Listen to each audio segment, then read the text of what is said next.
Hermanos, Dios les bendiga. Es un gusto para mí dirigirme nuevamente a sus corazones, llegar a sus hogares con otra reflexión de la palabra de nuestro Dios. En esta ocasión quiero invitarles a que centremos nuestra atención al texto que se encuentra en el Evangelio según San Lucas, capítulo 4, versículo 30.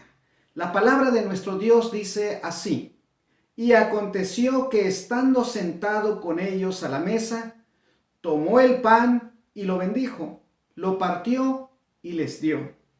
Amén. Aquella tarde, después de la caminata de Jerusalén a Emaús, Cleofas y su compañero, que no se registra el nombre en este relato, invitaron a aquel que se les acercó en el camino a hospedarse con ellos porque la tarde estaba avanzada. Estando dentro de la casa y tiempo después llegó el momento de acercarse a la mesa para compartir la comida vespertina con aquel compañero de camino que seguía siendo para estos dos un extraño, era un desconocido para ellos, pues el señor de la casa o padre de familia de aquellos tiempos eran los anfitriones, o incluso un maestro era quien tomaba el pan, bendecía, partía y repartía entre los suyos. Sin embargo, sucedió que el huésped aquí, o el invitado, estando ya sentado con ellos a la mesa, repentinamente tomó el rol del anfitrión, tomó el pan en sus manos y luego pronunció la bendición sobre el pan.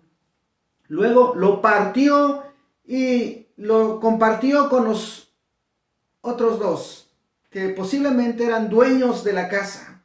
Los verdaderos anfitriones dejaron que este hombre desconocido que estaba delante de ellos hiciera tal cosa, sabiendo que era deber de ellos tomar el pan, bendecir, cortar y repartir entre ellos. No era tarea del invitado.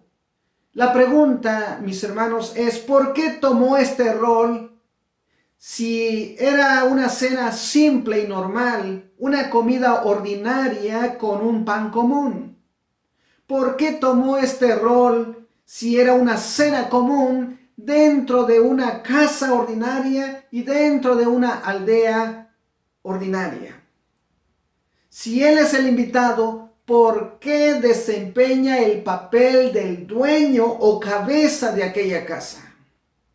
Lucas nos dice en el versículo 16, mas los ojos de ellos estaban velados para que no lo reconociesen. Entendemos entonces que el Cristo resucitado quería revelarse a ellos para confirmar lo que les había declarado antes de su muerte, que Él al tercer día iba a resucitar.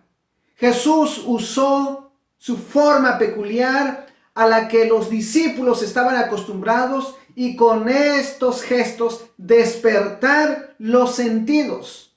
El Cristo resucitado dejó oír su voz y manifestar a estos dos discípulos su presencia de manera especial alrededor de la mesa.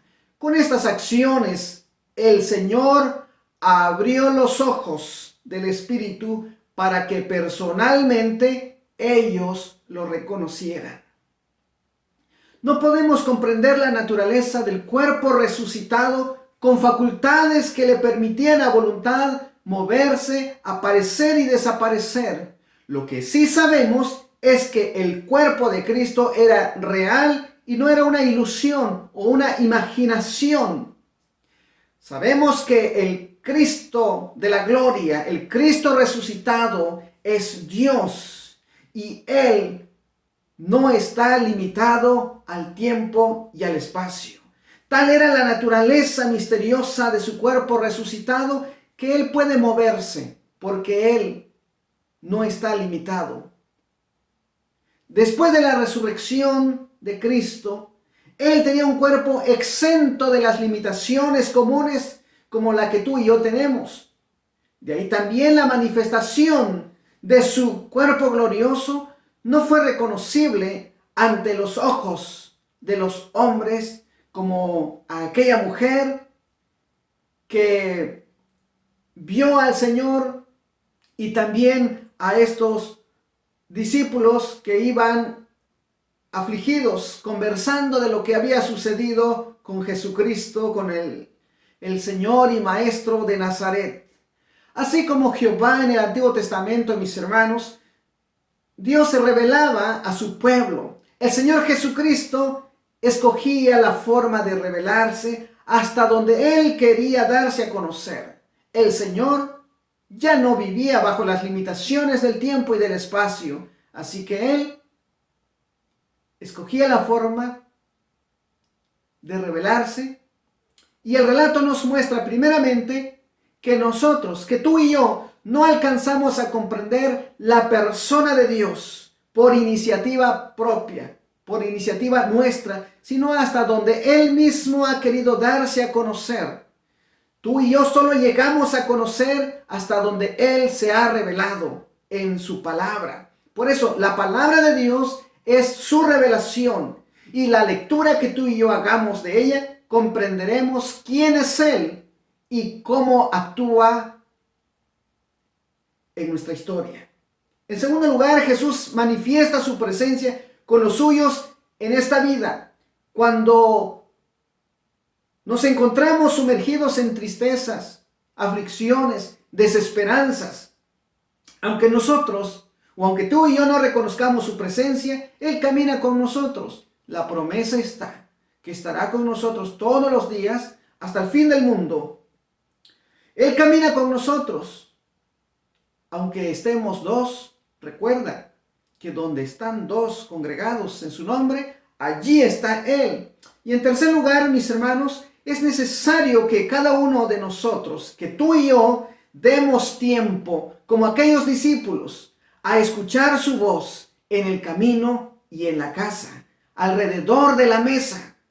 Es una forma de tener comunión con el Dios de la gloria, pasar tiempo con Él.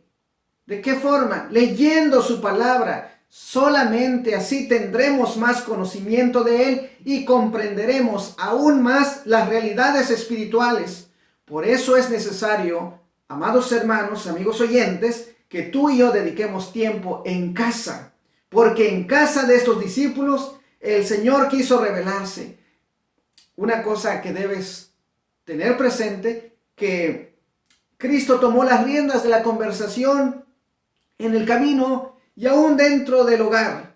De la misma manera, y aún cuando eres tú, aún cuando soy yo, los que dedicamos el tiempo a la lectura, será Él el que hablará a tu corazón, a mi corazón, todo el tiempo.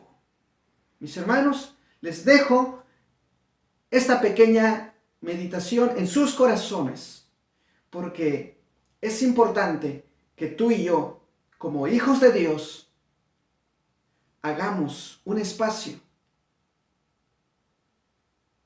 estando en casa, en familia, para leer y escuchar la voz de Dios.